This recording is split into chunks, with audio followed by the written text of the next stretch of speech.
Okay. Okay. Force the pick. Ayan yung Teres lang. Oh! Mabilis na. Oh my goodness! Wow. Wow. Wala rin kasing Valentina! My, oh my. Oh my goodness! Liquid Echo with the blitz draft once again. Very good starting pick. I mean, starting draft for the side of Liquid Echo in this game number 4. I think if you're Falcons AP Brand, medyo iffy yung Brats pickup considering na may Mossing Carmilla and Teresda. I think KTZ has to go back to the Akai. Either that or kailangan nila na assassin. Napapangiti na ang mga legendary coaches natin. Coach TikTok with that Carmilla. Kahapon ginamit nito. Oo. Ginamit ito ng kupunan ng Liquid Echo against RSG Philippines. Oo. Ito pala yung mga tic-tac-tics na mga pinapakita sa atin. Pero, Wow. Okay. ayan na. Wait. XB, X-Borg, ladies and gentlemen. Sabi kasi ni Trevor sinabi na niya kanina guys, kaya nyo bang gamitin yung heroes ng Echo? Sabi nga ng Falcons AP Brett, oo nga. Oo. Kung may tic-tac-tics, may Trevorites naman dito. Trevorites. May mga favorite picks na ilabas. Dito na magkabilang kupunan. Again, ito ang magseselyo sa GOAT discussion ni Carl at ni Few. At of course, ng mga franchise team na ito. Liquid Echo and Falcons AP Bren. Isa na lang ang inaantay ng Cavalry para doon sa kanilang ticket patungo sa MSC. At isa na rin lang naman ang hinahanap na titulo ng AP Bren, kundi yung MSC yun. Grabe, hindi ko ma-imagine yung bilis ng mga pangyayari na pwede nating makita dito sa labang ito. May lumilipad na Farsa, nagte-teleport na chip. Meron ding gumugulong na backsha sa side naman ng Liquid Echo. At na parang nagpalitan nga or kinuha talaga yung mga heroes. Ito na, napaka-crucial na game for the series. Dumadagundong ang Champions Arena. Dinig natin ang sigawan ng Cavalry at ng Bees. Level 3 lang dito si Sanford. And ngayon, si Sanji ay nandito rin. Nagpapa-level 4 sila lahat. Pati dun sa gitna. Pero sabi nila, tara, unahin na kagad natin si Kyle. Oo, nagbawian lang sila doon sa top, pero yung Firaga armor naman ni Kyle TV ang namaalang this time. Kaya mukhang hindi na nga ikinontest ng Falcons ay pre-burn yung ating first turtle. Oh, unlike nung game number 3 ng Liquid Echo, yung 4 na heroes ay nakakasabay doon sa export. This time around, Falcons AP Bren. Dahil kailangan pa nilang hintayin yung XP clear. Ay, walang kasama si Carl doon sa turtle take.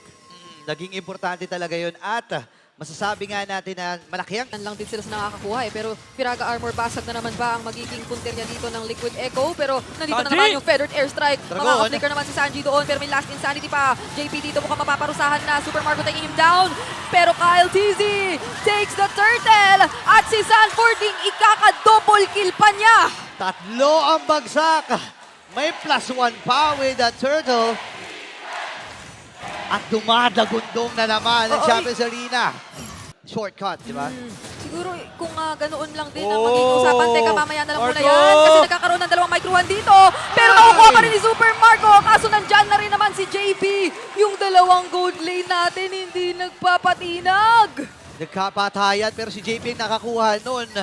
Grabe, kailangan nakakita ng kalmutan at tuhugan. Tinuhog na, kinalmot pa, pero parang ang plano dito ng Falcons.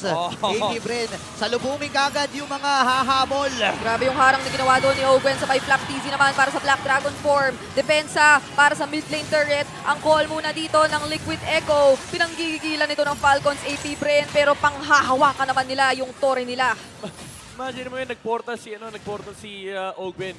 Di sumunod si Marco, sabi niya, walang wave dyan. Nalapag for Falcons AP Bren ng maramihan for a team fight. Pero speaking of team fight, meron na nga nangyayari dito sa baba. Pumasok na sila Benny Cutie Car TV, Curse of Blood. Ayan na nga. At mukhang si Super Marco ang unang mapaparusahan. Sabay Torre lang. Sabi ni Benny Cutie, siya rin gagawin niya daw yung GST. Sabay out para sa Liquid Echo.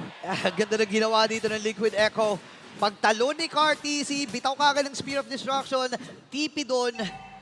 And tumba kagad si Super Marco. Yeah, I'm pretty sure natawag ni Benny Cutie yung Purify timing ni Super Marco kanina kasi sabay sila nag-Purify.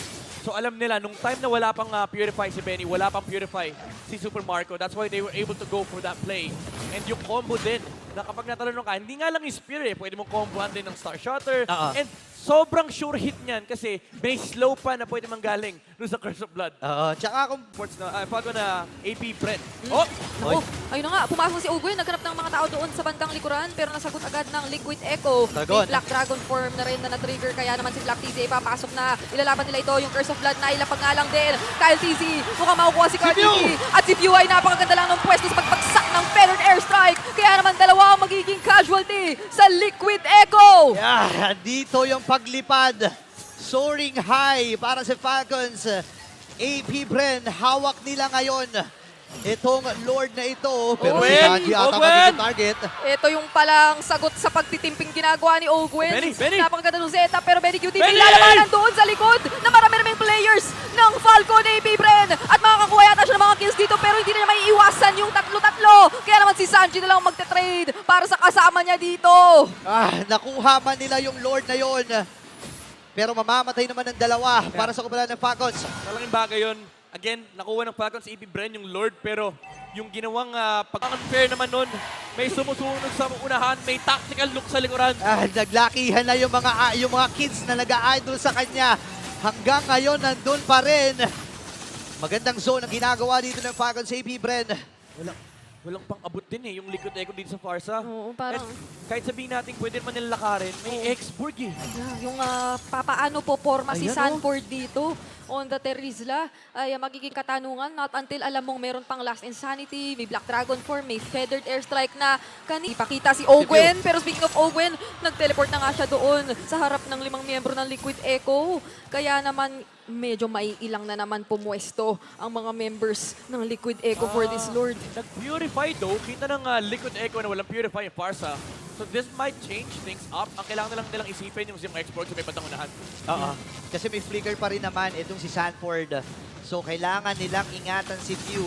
Yung export na pinag-uusapan natin, unti-unti na rin sumasakit. Look at the damage! Naku, mawawalan na yata ng Firaga Armor after yung Vengeance Strike. At ayun na nga ang Ogwen? pagkakatanggal. Ogwen? Nahanap din si Ogwen dito sa baba, pero mabilis ang galaw lang with the overdrive. Nakuha man nila yung Firaga Armor, pero nag-iingat pa rin talaga.